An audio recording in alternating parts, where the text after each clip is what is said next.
the malicious mother-in-law found out that her proud son couldn't reproduce and burst out crying. But in the next second, she came up with an even more ruthless scheme. After the last miscarriage, Jenny was informed that she couldn't reproduce anymore. The mother-in-law immediately changed her face and wanted to kick her out of the house. A hen that can't lay eggs can't stay in her house for even a moment longer. Jenny indicated that she could accept finding a surrogate mother. The mother-in-law was very angry after hearing this. She thought that those who could be surrogate mothers were not good women. The children born by lowly people she didn't even look at. One wanted to drive the person away, and the other one wouldn't leave even if she died. 这个该死的水蛭握着我的把柄，硬是撑着不出去。唉。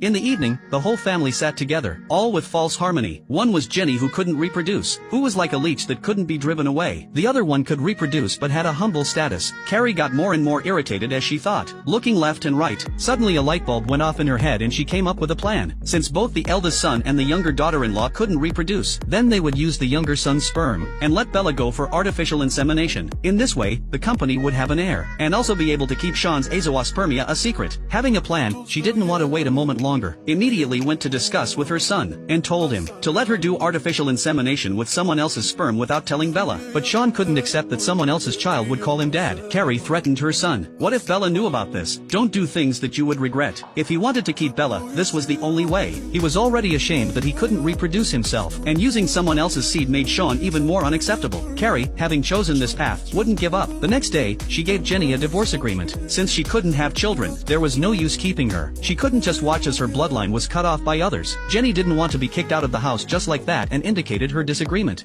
这个死女人，我一定会想出一个打倒你的好办法，继续留在这个家。 Bella, in order to conceive the fruit of their love earlier, enrolled in a prenatal training class. But the self-abased Sean saw this and immediately changed his face. He couldn't face Bella, and chose to run away. The confused Bella found it hard to understand such a transformation of her husband. There must be something she didn't know that had happened.